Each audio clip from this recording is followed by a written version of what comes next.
Les pido por favor que abran su Biblia en el capítulo 26. Vamos a ir al verso 19.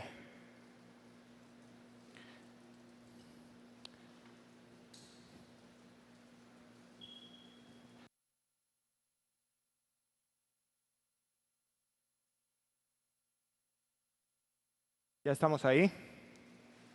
Hechos 26, 19. Vamos a leerlo juntos. Pongan sus ojos, encienda su Biblia. Pablo obedece a la visión. Versículo 19, por lo cual, oh rey Agripa, no fui rebelde a la visión celestial, sino que anuncié primeramente a los que están en Damasco y en Jerusalén y por toda la tierra de Judea, y a los gentiles que se arrepintiesen y se convirtiesen a Dios, haciendo obras dignas de arrepentimiento. Por causa de esto, los judíos, prendiéndome en el templo, intentaron matarme, pero habiendo obtenido auxilio de Dios, persevero hasta el día de hoy, dando testimonio a pequeños y a grandes, no diciendo nada fuera de las cosas que los profetas y Moisés dijeron que había de suceder. Versículo 23, que el Cristo había de padecer y ser el primero en la resurrección de los muertos para anunciar la luz al pueblo y a los gentiles. Versículo 24, diciendo él estas cosas en su defensa, Festo, a gran voz, dijo: estás loco, Pablo. Las muchas letras te vuelven loco. Mas él dijo: no estoy loco, excelentísimo Festo, sino que hablo palabras de verdad y de cordura. Pues el rey sabe estas cosas, delante de quien también hablo con toda confianza, porque no pienso que ignora nada de esto. Pues no se ha hecho esto en algún rincón. ¿Crees, oh rey Agripa, a los profetas?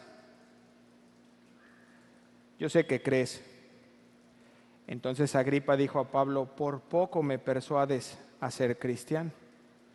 Y Pablo dijo: quisiera Dios que por poco o por mucho, no solamente tú, sino también todos los que hoy me oyen, fueseis hechos tal cual soy yo soy, excepto estas cadenas.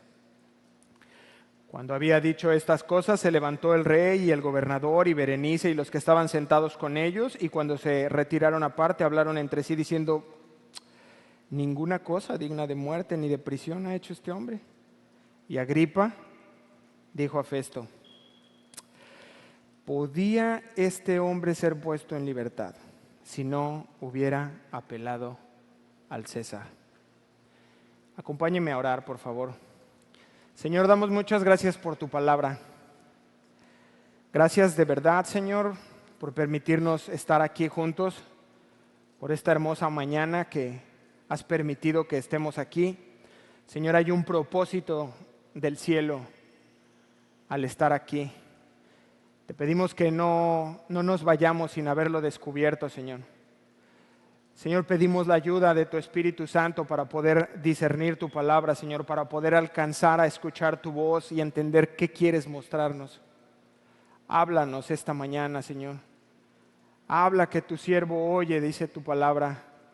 Hoy disponemos nuestro corazón para que este tiempo sea realmente valioso e importante, Señor.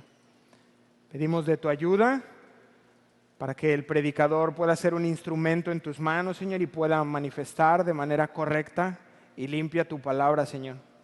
No permitas, por favor, Padre, el error. Te lo pedimos en el nombre hermoso y poderoso de Cristo Jesús. Amén y amén. Pues vámonos con esta última porción del capítulo 26. La semana pasada dejamos a Pablo ante Agripa. Y estaba él presentando su defensa. Estaba Pablo presentando su defensa ante Agripa. Tal vez podemos creer que estaba un poco más confiado, porque Pablo sabía que Agripa conocía las costumbres y las cuestiones judías. Entonces era como que estaban hablando de lo mismo. Era un mismo idioma. Estaba más confiado Pablo. Y entonces podía tal vez haber sido un poco más fluida su predicación, su exposición, su defensa, como como usted quiera llamarle. Y sabemos que Pablo podemos creer que Pablo estaba entendido en que esto era más bien una oportunidad para poder presentar el Evangelio a las autoridades cada vez más prominentes. Y esta vez él decide hacerlo de otra manera y es con su testimonio. ¿Sí se acuerdan de la semana pasada? Y inicia Pablo partiendo de su juventud. La semana pasada lo vimos, les comienza diciendo que él fue judío y que creció en Jerusalén y que fue instruido en la rama de las más rígidas de los judíos, que era fariseo. Y que pues ahora le parecía extraño. Dice, ¿cómo si ustedes me conocen desde pequeño? Ahora me parece extraño que les haga tanto ruido, que les hable yo de la resurrección, cuando pues me conocen y esa línea farisea reconoce la resurrección de las personas.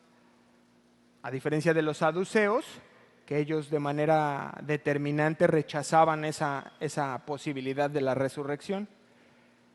Y les dice, me extraña que se tornen así con este tema de la resurrección, cuando fue una promesa que hizo Dios. Una promesa que hizo Dios a nuestros padres, le dice Pablo, haciendo referencia a Abraham, a Isaac, a Jacob, a las 12 tribus. En el versículo 6 lo comentó. Dice, esta es la promesa que esperan que han de alcanzar nuestras 12 tribus. Y luego les dice, ¿les parece increíble? ¿En serio? O sea, ¿por qué les parece tan difícil de creer? Y después comienza Pablo a narrar su conversión. Es la tercera vez que lo hace. Cómo iba camino hacia Damasco, ya lo conocemos. Pero Pablo hace un énfasis especial en la parte de la luz. Dice, al mediodía. Y luego dice, aquella luz resplandeciente. Y algo que no habíamos escuchado en los dos testimonios anteriores, en esta tercera vez sí lo hace, y es que Jesús le habló en hebreo. Se dirigió a él en arameo y le dijo, Saulo, Saulo, ¿por qué me persigues? Y ya ahí estando en el suelo, el Señor le dice, levántate, porque tengo un propósito para tu vida. Serás ministro y serás testigo. ¿De qué? Del Evangelio, del mensaje de salvación, que abre los ojos, con eso terminamos la semana pasada, que abre los ojos y que te traslada de las tinieblas a la luz, del gobierno y el dominio de Satanás, de la oscuridad, del pecado, de la cautividad, al control del Dios creador, la presencia de su Espíritu Santo, a la libertad, a la luz, y así lo presenta. Y es gratuito, dice Pablo. Es por fe. ¿En quién? ¿En Buda? No. ¿En Mahoma? Dice sí el hermano. ¿En Alá? No. Por fe en Jesucristo. Nada más. Él es el camino, la verdad y la vida. Y cuando tú depositas ahí la fe, es un lugar seguro, un depósito seguro. E inmediatamente por gracia se recibe todo aquello, con eso concluimos, perdón de pecados y herencia entre los santificados. ¡Qué noticia! ¡Qué noticia! Romanos 8, 4, 7 al 8 dice, bienaventurados, o sea, felices, aquellos cuyas iniquidades son perdonadas y cuyos pecados son cubiertos. ¿Cuántos han experimentado ese perdón? Bienaventurados, dice, felices, el varón a quien el Señor no culpa de pecado. ¡Wow! Y en cuanto a la otra parte, la herencia entre los santificados, no vaya. Pedro escribió en la primera carta a Pedro, capítulo 1, verso 4, dice, una herencia incorruptible, herencia incontaminada e inmarcesible. ¿Qué es eso? Bueno, se los voy a decir en la traducción al lenguaje actual.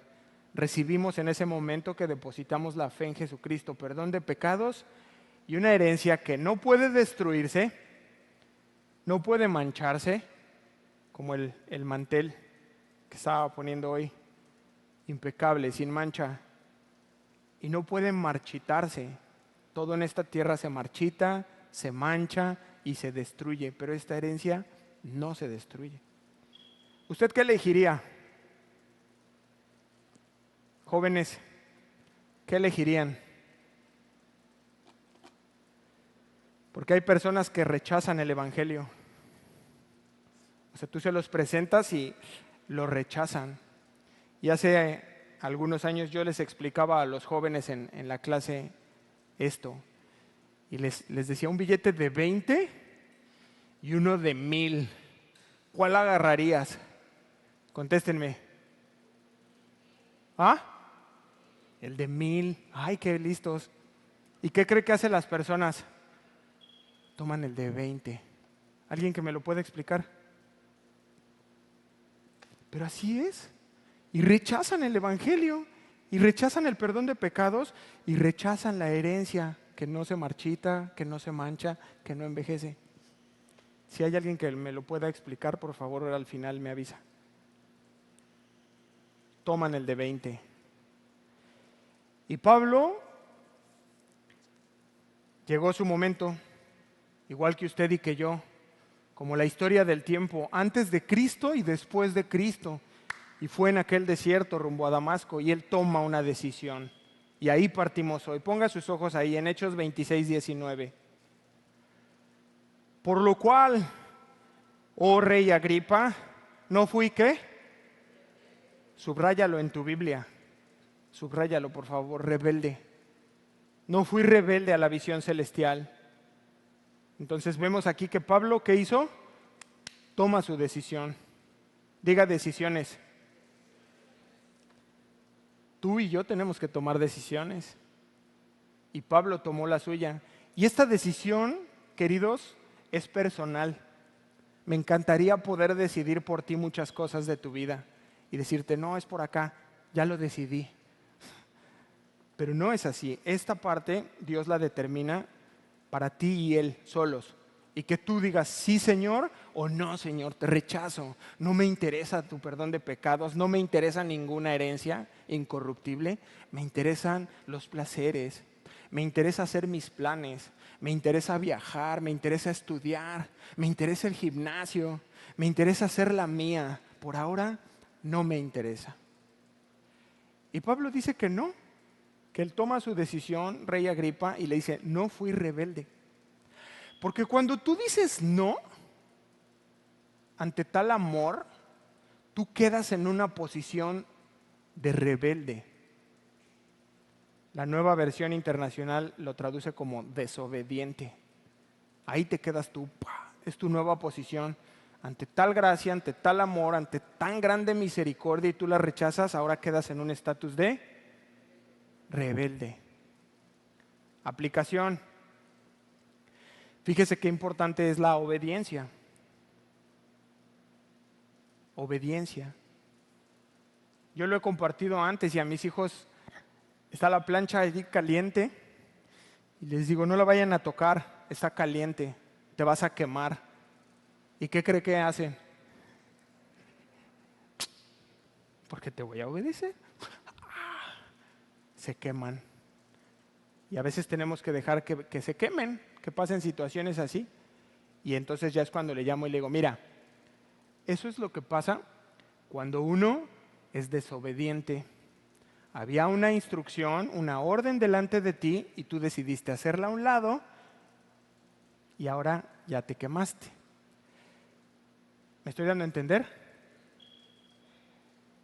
Y les explico además, lo importante de las órdenes es que tú comprendas que es para tu protección.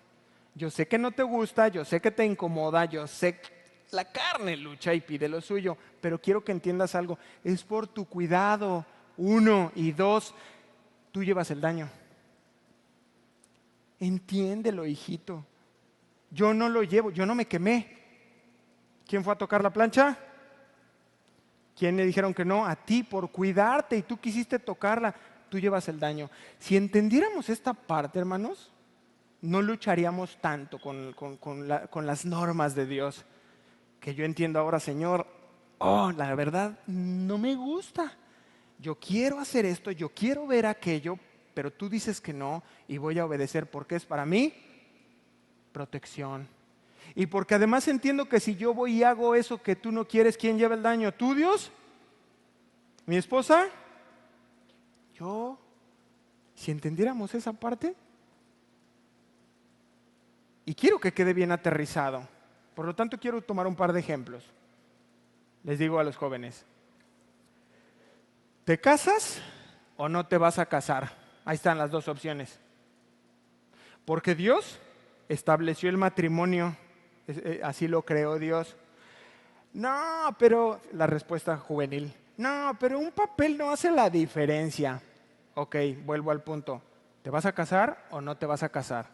¿Vas a ser obediente o vas a ser desobediente? ¿Sí? ¿Estamos, jóvenes? Otro. ¿Vas a dejar de mentir o vas a decir la verdad? Porque Dios establece la mentira como un pecado. No, bueno, pero es una mentirita blanca. ¿Ha escuchado eso?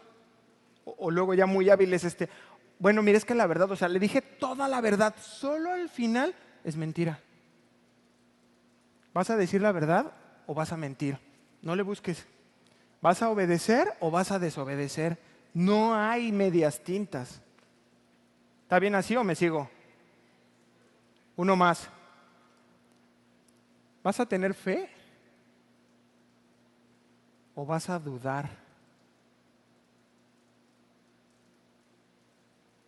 Porque Dios estableció que sin fe es imposible agradar a Dios. No, bueno, pero es que yo necesito ver. No, la fe no se ve. ¿Vas a tener fe o vas a dudar? ¿Vas a obedecer o vas a desobedecer? Nada más. Conclusión. La obediencia reconoce a Dios, la autoridad de Dios, y en consecuencia el creyente expresa su confianza en esa obediencia. ¿Me siguieron? Un último ejemplo. Jovencitas, levanten su mano, jóvenes. Eli. Varones, esto es para ustedes. ¿Te vas a guardar para el matrimonio o vas a fornicar? ¡Ay, qué fuerte! Mucho cuidado, jóvenes. Dios establece las relaciones sexuales para el matrimonio. ¿Te vas a guardar? Eso es lo que Él instruye. ¿Hasta que te cases? ¿O te vas a inventar pretextitos como estos? No, pues solo nos vamos a conocer antes para ver si somos compatibles. Eso es lo que van a escuchar ustedes. O van a escuchar una frase clásica de, es que es una prueba de amor. Prueba de amor es para Dios. Y tú vas a determinar si obedeces o desobedeces. ¿Sí? ¿Está claro? Y ya tengo que seguir porque si no, no me va a dar tiempo. Ahora reconozco la autoridad de Dios y deseo obedecerla. ¿Por qué? Porque yo estoy seguro que dentro de sus ordenanzas, estoy seguro. Diga seguro. Seguro. ¿A cuántos les gusta la seguridad? A mí me encanta. Todo aquello que genere inseguridad es desagradable. Consérvate bajo los estatutos de Dios y vas a estar seguro. Aunque puedan de pronto las circunstancias parecer que no y te hagan dudar, tú permanece firme en fe ahí. Jesús lo dijo, si me amáis, guarda mis mandamientos. No es suficiente que tú y yo vengamos aquí y solo alzamos la mano, de pronto una lágrima. Señor, y yo te amo. Si me amas, guarda mis mandamientos. En eso consiste. Y tú no tienes que decirle mucho al Señor Jesús. Él se va a agradar con tu vida y va a decir, tú sí que me amas. Y no me lo tienes que decir, pero guardas mis mandamientos y con esto yo sé que me amas. Amén. Y ahora Pablo hace un cambio en su narrativa. Primero está haciendo como un discurso público, así como muy general, y ahora le da un giro y comienza a dirigirse específicamente hacia Agripa. Vamos a Hechos 26:20. Sino que anuncié primeramente a los que están en Damasco y Jerusalén y por toda la tierra de Judea, y a los gentiles que se arrepintiesen y se convirtiesen a Dios haciendo obras dignas de metanoia. Es la palabra griega que usa ahí. Ya la hemos estudiado y metanoia es un cambio de mente que resulta en un cambio de conducta. Por eso cuando a veces estoy en una reunión con ustedes y me dicen, no, es que ya me arrepentí, yo estoy bien arrepentido. Yo le digo, oye, tú no estás arrepentido. Que ahora tú miras el corazón, ¿no? Escuchábamos a un joven que decía, ahora tú eres más, te crees Dios. A ver, no nos confundamos. Solo arrepentimiento habla de un cambio de mente que resulta en un cambio de conducta.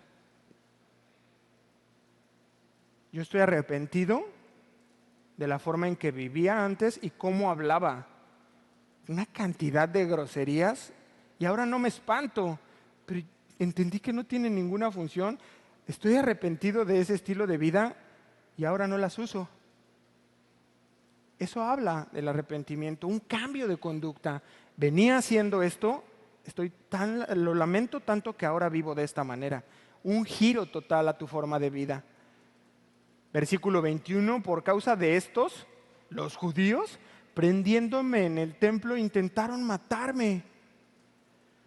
Entonces aquí sale a la luz, hermanos, la verdadera razón de lo que despertó a los judíos en su molestia. Una pequeña parte era la predicación de Pablo, pero en realidad lo que los enfureció fuertemente es de que Pablo estaba dirigiendo esa promesa hacia los gentiles, hacia los no judíos, y eso fue lo que encendió a este grupo de judíos. Que predicara esta nueva vida en Cristo, que se podían unir a esta nueva comunidad cristiana, pero sin hacerse antes judío. Y eso los encendió y dice, ¿cómo?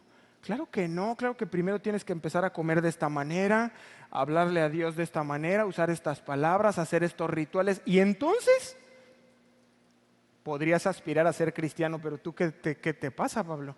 Como que ¿por qué te estás brincando esa parte? Y eso es lo que los encendió. Y entonces dice que estos oponentes del evangelio lo agarraron en el patio e intentaron matarlo. Y mire lo que dice el versículo 22. Ponga sus ojos ahí conmigo. Pero habiendo obtenido auxilio de Claudio Lisias, ¿dice eso? No, ¿de quién obtuvo el auxilio? De Dios. Y a veces se burlan de nosotros. Cuando tú dices, no, pues gracias a Dios. Luego le escribo a mi esposa en la mañana y le digo, ya llegué al trabajo. Sin incidentes, gracias a la buena voluntad de Dios. Porque reconocemos a Dios en todo y sabemos que de Él vienen todas las cosas a nuestra vida. Y lo metemos en todo. Y vi a Dios en esto, y gracias a Dios por aquello, y Dios contestó, y Dios a través de la hermana, y Dios está en todos lados. Y Pablo dice eso, dice, y obtuve el auxilio, el socorro, la ayuda en el momento de parte de Dios. Nosotros tenemos que confiar en eso, en que aunque el agua suba, Dios va a intervenir en el tiempo correcto y en el momento exacto. Amén. Y persevero, dice, hasta el día de hoy dando testimonio a pequeños y a grandes, no diciendo nada fuera de las cosas que los profetas y Moisés dijeron que había de suceder. Entonces vemos a Pablo que se mantuvo fiel, diga fiel, fiel a la predicación y obediente, fiel y obediente a la visión que Dios le había dado. Y entonces, cuando tú te mantienes fiel y obediente, Dios entra a tu auxilio. ¿Amén? ¿Sí? ¿O me regreso? Tú mantente fiel y obediente y Dios va a entrar en el auxilio por ti. ¿Amén? Pero luego llegan personas y dicen, ¡ay, es que no lo veo! Checa tu fidelidad. No, es que Dios, yo veo que al hermano y a la hermana les auxilia y les llega, sí, no les abre puertas, pero yo no veo claro. Tal vez está siendo desobediente. Fidelidad y obediencia, y Dios llega a rescatarte, a auxiliarte. Fíjese, o sea, siempre están ligadas como una cuerda, están entrelazadas la obediencia y la bendición. Pero a veces uno quiere solo las bendiciones, ¿no? Sin la obediencia y la fe. Por eso nosotros nos mantenemos fieles a la enseñanza solamente de la Biblia, ninguna otra cosa. Yo no voy a agregar ningún método de multiplicación o de crecimiento expansivo. ¿Sí los ha escuchado? Sergio, no vamos a ir a esa línea, no vamos a buscar estos métodos. El crecimiento lo da Dios, nada más. 2000 años después, nosotros seguimos enseñando lo mismo que está escrito aquí. No le agregamos nada ni le quitamos nada. Y como pastor de esta congregación, yo confío plenamente en la autoridad de Dios. Y me mantendré obediente en enseñar solamente la Escritura, nada más. Y confío que el resultado va a ser bueno. Yo estoy seguro de eso. Amén. La semana pasada terminamos en el versículo 18, y no sé si se acuerda, pero yo le dije, cuando le pregunten qué es el Evangelio, usted tenga presente esta parte. Y el versículo 18, que es donde terminamos, era para que abra sus ojos, para que se conviertan de las tinieblas a la luz y de la potestad de Satanás, para que reciban por la fe en mí, Jesús, perdón de pecados y herencia de los santificados. Esta es la primera parte de cómo tú puedes compartir el Evangelio. Pero hoy quiero que veamos la segunda, es muy rápido. Versículo 18, perdón, 23.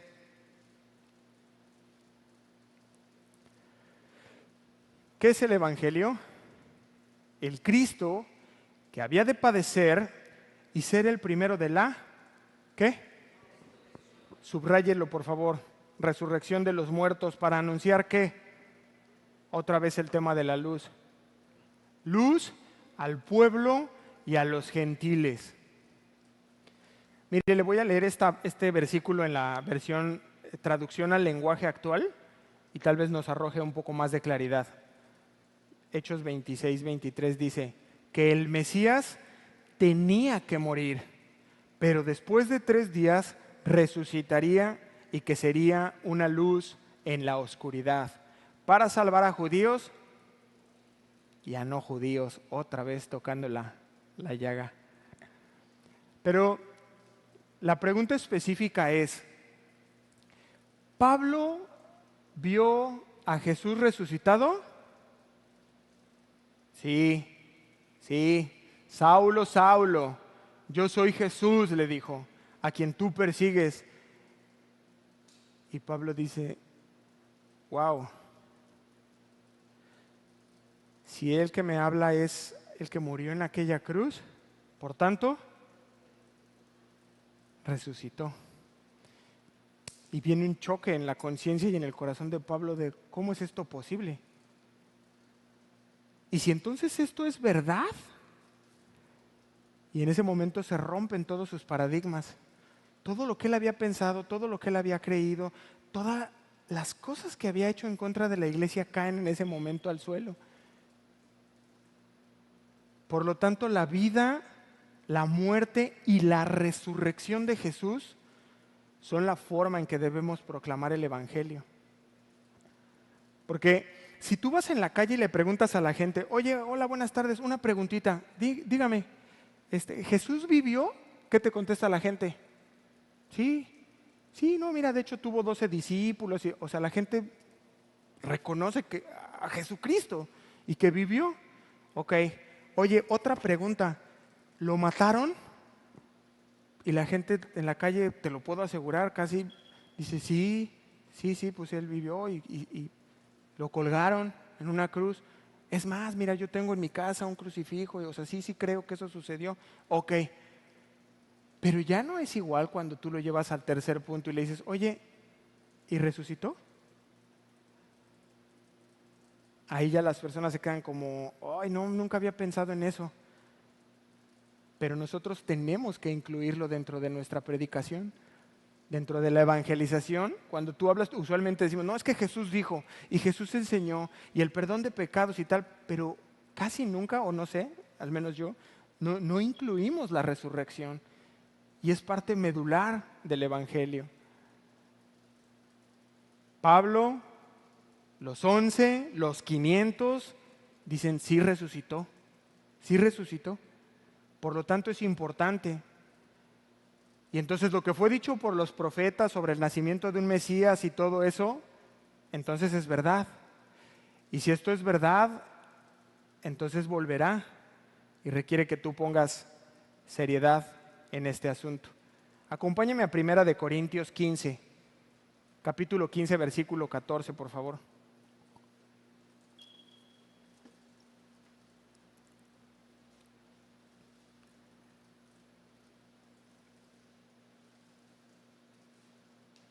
Fíjense el valor. Primera carta a los Corintios, capítulo 15, versículo 14. Y es Pablo hablándole a los corintios y les dice, ¿y si Cristo no resucitó? Vana entonces nuestra predicación. Y no solo la predicación, sino ¿qué dice? Vana es también nuestra fe. Y continúa diciendo versículo 15, y somos hallados falsos testigos de Dios porque hemos testificado de Dios que Él resucitó a Cristo, al cual no resucitó. Si en verdad los muertos no resucitan, porque si los muertos no resucitan, tampoco Cristo resucitó, y vuelve a cerrar con la misma idea que comenzó. Y si Cristo no resucitó, nuestra fe es vana. Aún estáis en vuestros pecados. No hay perdón de pecados y no hay herencia inmarcesible e incorruptible si no es así. Porque la resurrección de Jesús es el comienzo de esa nueva creación, de esa nueva criatura en ti y en mí. Es la fianza, es la garantía, es como el aval. ¿Sí sabe qué es un aval? Aquí les dejo. La resurrección es el sello de que volveré. Es lo que genera en el cristiano esa confianza, esa seguridad, y por lo tanto se vuelve el meollo del evangelio. Y si tú no lo habías usado dentro de la evangelización, inclúyelo ahora, porque la resurrección es esencial. Y entonces en este punto es interrumpido por Festo. Digamos que hasta aquí termina la defensa de Pablo. No se sabe si es realmente porque vuelve a hablar de los gentiles y entonces ya interviene y le corta, o bien hay otra opinión que es respecto a que se estaba dirigiendo a Agripa y que tú como acusado nunca te podías dirigir directamente a argumentar a las autoridades. Entonces no sabemos qué, pero Festo se molesta y corta. Hechos 26-24, por favor.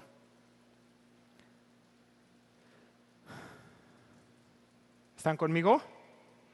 Ahora sí creo que no hubo bajas. Estamos todos despiertos.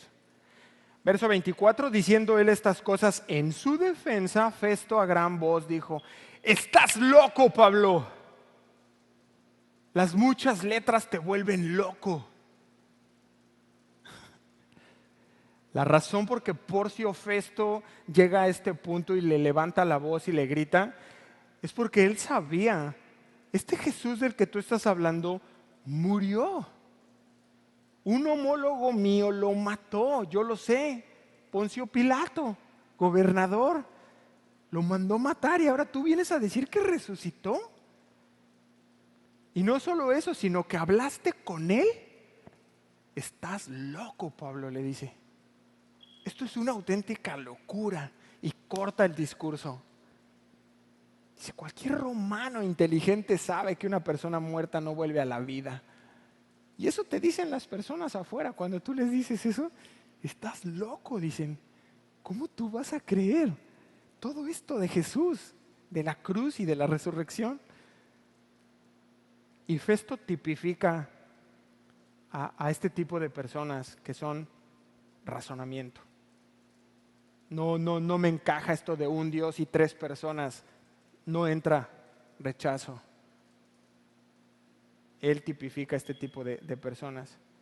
Hombres y mujeres que escuchan por primera vez el Evangelio y hay una resistencia y rechazan. Dicen, no, estás loco. Y entonces entendemos claramente, primera carta a los Corintios 1:18, dice, porque la palabra de la cruz es ¿qué? Locura. Locura a los que se pierden, pero a los que se salvan, esto es a nosotros, es ¿qué? Poder de Dios. Amén. No hay nada más poderoso que su palabra. La misma que creó la tierra, que puso límites, es la misma palabra que Él habló. Y para nosotros es poder, pero para la gente es locura. Estás loco, Sergio. Qué especial que me dijeran así. Y entonces mire cómo Pablo, con completo y absoluto control y mucha confianza que venía del Espíritu Santo, le responde. Con muchísimo respeto, no lo pierdan de vista. 26-25, mas él le dijo, no estoy loco, excelentísimo Festo, sino que hablo palabras de ¿qué? Y de cordura. Qué importante es la verdad, ¿verdad? Diga verdad. A ver, pero ojo, no cualquier verdad. Porque ahora hay un parapeto moderno que se llama relativismo, ¿verdad? ¿Sí lo conoce o no? Bueno, originalmente era una ley física, pero ahora ya está en todos lados. Y te escuchan y te dicen, sí, Sergio, o sea, está bonito, está padre lo que tú dices de verdad, pero mi verdad. Y entonces se hace un desorden. Bueno, porque pues cada quien tenemos nuestra verdad, ¿no? No, no es así, lamento decirles. Hay una sola verdad y es Jesús. Lo siento, yo sé que es incómodo, pero así es de radical. Así es de radical el Señor cuando te salvó. No dijo, bueno, pues, no, es, yo soy el camino, la verdad y la vida, dice. Y nadie viene al Padre. Entonces, qué importante es cuando tú llegas a la verdad, dice, sino que palabras de verdad. Y cuando tú llegas al conocimiento de Jesús y a esa verdad, entonces eres un hombre o una mujer con cordura, que es la otra palabra que uso. Eres un hombre con cordura, una mujer con cordura, que tienen una mente sana y que tienen completo dominio de sus sentidos. Dominan sus ojos, dominan sus oídos, pero no podemos aceptar todo como verdad y caer en ese océano de relativismo. Y bueno, pues tú crees que Jesús, pero yo creo que Buda. Y nada, ¿tú qué dices? Yo creo que Mahoma. No, mira, pues vámonos todos allí tranquilos. No te metas conmigo, yo no me meto contigo y vámonos navegando tranquilos. No es así, no es así. Pablo, con mucha habilidad, va a tomar, porque además hay algo importante antes de que continúe. Te invito a que no caigas en ese relativismo y que sí seas radical, porque al final los resultados van a llegar, o sea, eso es inevitable. Y si tú caes en esa, no, pues eso es tu verdad y esta es la mía y vámonos respetando y tal, más adelante muchos hemos experimentado ya los resultados de que pues tú crees lo que quieras y yo lo que yo quiera. ¿Ok? Y entonces Pablo aprovecha con mucha habilidad esta interrupción que le hizo Festo para ahora sí ya dirigirse hacia Agripa. Primero lo va a hacer en tercera persona, pero ya después lo hace directamente. Versículo 26. Fíjese, ahí está en general. Está hablándole a Festo, pero dice, pues el rey Agripa, pues el rey sabe estas cosas, delante de quien también hablo todo con toda confianza, porque no pienso que ignora nada de esto. ¿Sí lo ven? Ya se está dirigiendo a él indirectamente. Pues no se ha hecho esto en algún rincón. Entonces dice, a ver, él sabe todas estas cosas. ¿A qué se refiere Pablo con todas estas cosas? A la muerte de Jesús y a que los cristianos estaban afirmando sobre la resurrección en toda la zona. Pero lo que está diciendo es, miren, Festo, si alguien entiende esto, es Agripa, que me está escuchando, Porque además nada de esto se hizo escondido, dice, en un rincón ahí oculto. No, ha sido abierto, ha sido público para todos. Y si alguien en esta sala, además de este grupo de judíos, lo entiende, es Agripa. Él conoce las costumbres, él conoce el judaísmo y él está entendiéndome perfectamente lo que digo. Si alguien puede avalar mi cordura y mi lucidez mental, dice Pablo, es Agripa. Él puede avalarlo. Verso 27. ¿Crees, oh rey Agripa, a los profetas? Ponga un grillito. Yo sé que crees, le dice. Híjole, silencio en la sala. Se torna un silencio incómodo en ese momento y Agripa está en medio de un dilema. Le lanza una pregunta retórica y directa y le dice, ¿crees en los profetas? Si Agripa responde que sí, él está aceptando que reconoce a Jesús como el Mesías. Y esto inmediatamente lo iba a dejar como un tonto ante los romanos, pero además lo iba a meter en problemas con sus amigos los judíos. Se iban a indignar con él. Pero si Agripa contestaba que no, entonces hablaba de un rey judío que estaba desconociendo a los profetas. Estaría negando su fe, sus creencias más antiguas, y que era judío. ¿Crees en los profetas? Imagínense que dice, no, pues yo no creo. ¿Qué, Agripa? ¿Cómo que no? Y ahora yo le pregunto a usted, ¿qué hubiera contestado? Voy a dejar el silencio en la sala correspondiente a Agripa. ¿Qué hubieran contestado ustedes? Porque ¿sabe qué? Se va a ver en medio de esas situaciones, sobre todo los cristianos recientes. Te vas a ver en medio del grupo de amigos y te van a lanzar preguntas como, ¿es cierto que eres cristiana? Pero así en esa, neta que te volví, oye, ¿crees en Jesús? ¿Qué van a contestar? Sí, no, pues ya nosotros ya decimos amén, sí. Pero nos vamos a ver en medio de esas encrucijadas, en donde tú dices, sí, sí creo, y viene rechazo, y viene burla. No manches, mira, ven, dice que es cristiano. Oye, a ver, ¿y qué? Platícanos. ¿Qué es el cristianismo? No, yo no dije que sí. O sea, dije que estoy yendo a una congregación. Pero ¿qué quiero decirles? No teman a la prueba. No teman a la prueba. Hablaba con una persona hace unos días de esto. Dije, no tengas miedo. Dijo, es que tengo miedo de... No temas. Te voy a decir por qué. Llega la prueba y no tengas miedo. Si no sales bien y tú negaste a Jesús, como le pasó a Pedro, tú regresas a tu casa y le dices, Señor, fallé. Te negué. Pero dame otra oportunidad. Por favor, esta vez no quiero negarte. Quiero decirle, sí, sí creo. Y estoy en esa lucha, mira, pero yo creo que sí, Jesús es el Hijo de Dios. ¿Por qué lo habrían matado de esa forma en la cruz y no hizo nada? Y tú. Pero si llega la prueba y tú dices, sí, sí soy cristiano. Y sí creo, entonces tú te afirmas en la fe. Tus convicciones se van fortaleciendo. Tú te defines. Y si fallaste, vuelves a comenzar, pero si llega la prueba en la encrucijada, ¿qué debió haber hecho este hombre? Sí, sí creo en los profetas. ¿Y qué hizo Agripa? Se hace a un lado. Fíjense la respuesta que dio. A una pregunta que fue directa, Agripa, a ver, ¿crees o no crees en los profetas? La respuesta era sí o no. Y él se hace a un lado y le pone un toquecito de burla a la respuesta. Mire lo que le contesta, versículo 28. Entonces Agripa dijo a Pablo, ¿qué? Por poco me persuades a ser cristiano.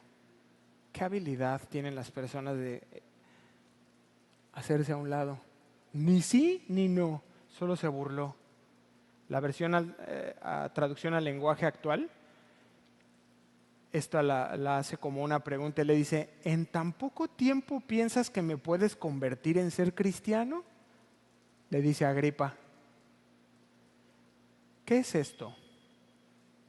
Es una respuesta, una reacción a la incredulidad al Evangelio. Agripa dice, no creo que Jesús sea el cumplimiento. No lo dice literal, pero con su respuesta está dejando ver, no creo, Pablo, no creo honestamente en ese Jesús del que tú vienes a hablar. Y entonces Agripa está haciendo ¿qué? Rechazando al Salvador. ¿Y sabes qué? No te desanimes cuando tú presentas a Jesús o les hablas de Jesús a las personas y te rechazan. Acuérdate de esto, no te están rechazando a ti, están rechazando a Jesús. Tú y yo hacemos lo que nos corresponde, es presentar las buenas noticias de salvación, el perdón de pecados y la herencia que recibimos. Si te rechazan, no te sientas mal. Sigue orando por esa persona, no te canses de él, sigue pidiendo por él, sigue pidiendo por ella. Acuérdate de esto, no te rechazan a ti, rechazaron a Jesús. Verso 29, y Pablo dijo, miren qué respuesta. Quisiera Dios que por poco o por mucho, no solamente tú, sino también todos los que me oyen y fuesen hechos tal cual soy. Ahí está expuesto el corazón evangelista de Pablo. No importa que le haya burlado, que lo hayan rechazado, él tiene sus ojos puestos en Dios y en entregar el evangelio y le dice, te hubiera hecho bien a ti, Agripa, y no solo a ti, sino a toda esta audiencia, que se convirtieran a Dios como yo. Que dejaran de poner su confianza en las cosas materiales, porque estaba enfrente de gobernadores y de militares que confiaban en sus armas, en las cosas materiales, en la posición, en el dinero. Bien les haría, dice Pablo, no solo a ti, sino a ellos, que depositaran su confianza en este glorioso Salvador, Jesucristo. Claro, excepto por estas cadenas, y se las enseña, ¿no? Es que fueran libres como yo, pero sin esto. Vamos a terminar, verso 30. Cuando había dicho estas cosas se levantó el rey, el gobernador y Berenice, y todos los que habían sentado con ellos. Verso 31, y cuando se reunieron aparte, no sabemos cómo se enteró Lucas de esto, pero ellos se apartan, y se levanta el rey. ¿Saben qué creo? Y esto es algo muy personal, por lo que creo que nunca debemos callarnos. Cuando le dice, bueno sería que tú, Agripa, y todos los que oyeran, tal vez sí hubo uno que creyó. Yo creo que sí. Y por uno vale la pena. Y tal vez ese que creyó estaba ahí con los gobernadores escuchando. Y tal vez ese fue el que después le dijo a Lucas.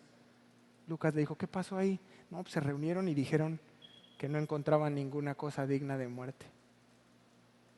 Nunca se callen. A lo mejor tú le estás compartiendo a alguien, pero hay alguien más que está escuchando. Como decía hay un hermano en la mañana, ¿no? Tú estás en la fila del banco y estás escuchando a unas personas y dices, este es cristiano, ¿no? Por su forma de hablar, por su forma de... No nos callemos, hermanos, platiquemos, hablemoslo, siempre. Y entonces dice que cuando se retiraron aparte, hablaron entre sí diciendo, ninguna cosa digna de muerte ni de prisión ha hecho este hombre. ¿Qué es lo que seguía, hermanos? Que lo soltaran. Oye, ¿no hay nada digno de muerte, Festo? No. Agripa, no. Bere, no tampoco. Déjalo ir. Déjalo ir. ¿Por qué no lo soltaron? Es la siguiente pregunta. Respuesta 1. Porque estos hombres eran malos. No. Pablo no fue puesto en libertad por la soberana voluntad de Dios. Por eso no fue puesto en libertad Pablo.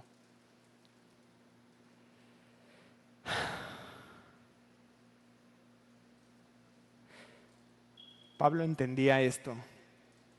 ¿Y cuántos dolores y cuántos sufrimientos, cuántas noches de dificultad nos libraríamos nosotros, hermanos, si tú y yo entendiéramos la voluntad de Dios?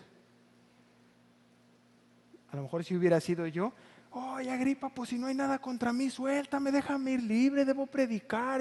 ¿No? Pero Pablo entendía que había algo mayor.